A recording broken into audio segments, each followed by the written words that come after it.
तो इकोनॉमी के मोर्चे पर डबल गुड न्यूज। दिसंबर में महंगाई और इंडस्ट्रियल प्रोडक्शन दोनों ही फ्रंट पर अच्छी खबर आई है। महंगाई दिसंबर में अनुमान से कम रही है, जो कि सरकार और आरबीआई के लिए राहत की बात है। वहीं इंडस्ट्रियल प्रोडक्शन में भी पिकअप दिखाई पड़ रहा है। अक्टूबर के -4 के मुकाबले नवंबर में ऊपर चढ़कर 7.1% तक चला गया है। दोनों ही खबरों पर डिटेल से बातचीत करते हैं आईसीआरए की इकोनॉमिस्ट अदिति नायर से। अदिति, बहुत बहुत स्वागत है आपका सीएनबीसी आवाज पर। पहला सवाल सीपीआई से जुड़ा हुआ। अच्छी खबर है, अनुमान से बेहतर और घटी है महंगाई, लेकिन पीछे जो इनकंसिस्टेंसी रही है उसको ध्यान में रखते हुए इस डेटा पर आपकी क्या टिप्पणी होगी? देखिए, डेफिनेटली आज का जो सीपीआई नंबर आया है वो एक्सपेक्टेशन से तो कम ही आया है। हमारा अनुमान 5.9% का था, तो ये उससे बेहतर नंबर है। और जो डाउनसाइड आया है वो फूड इन्फ्लेशन के तरफ से आया है। कोर इन्फ्लेशन लगभग वही है जहां पे हमने एक्सपेक्ट किया था।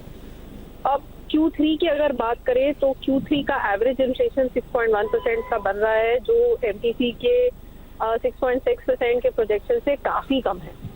हमारा ये अनुमान है कि अगर हम इस महीने का ट्रेंड देखें तो जो हाई फ्रीक्वेंसी प्राइसेस हैं उनमें एक कमी की ट्रेंड, मॉडरेशन की ट्रेंड कंटिन्यू हो रही है।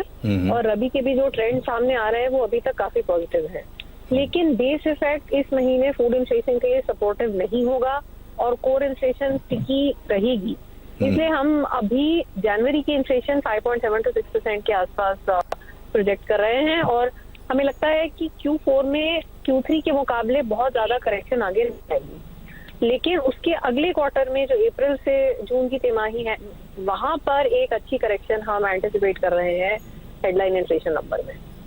जी, और आईआईपी में तो चौतरफा सुधार दिख रहा है, तो आईआईपी पर क्या टिप्पणी आपकी? देखिए, आईआईपी जो है, मैंने पिछले महीने भी यही चीज बोली होगी कि अक्टूबर और नवंबर को कभी भी अकेले नहीं देखना चाहिए, स्पेशली जब दिवाली एक महीने से दूसरे महीने तारीख शिफ्ट हो जाती है ईयर ऑन ईयर अगर देखा जाए तो अक्टूबर का जो कंट्रैक्शन था वो भी इसलिए था क्योंकि दिवाली जल्दी थी और फैक्ट्रीज बंद थी, और जो नवंबर का 7% का ग्रोथ आया वो भी इसलिए है क्योंकि पिछले साल दिवाली नवंबर में थी और तब फैक्ट्रीज बंद थी। तो बेहतर यही है कि एवरेज देखा जाए, ना ही अक्टूबर के नंबर से हमें इतना ज्यादा निराश होना चाहिए था और नवंबर के नंबर से बहुत ज्यादा हमें होपफुल भी नहीं होना चाहिए। एवरेज अगर देखें तो 1.25 से 1.5% के आसपास ही है इन 2 महीनों का। तो आईआईपी का एवरेज ट्रेंड इतना ज्यादा पॉजिटिव नहीं है। ओवरऑल ग्रोथ में जो रिकवरी है वो अभी भी अनइवन है एंड एक्सपोर्ट्स की जो आउटलुक है वो तो थोड़ी कंसर्निंग है ही।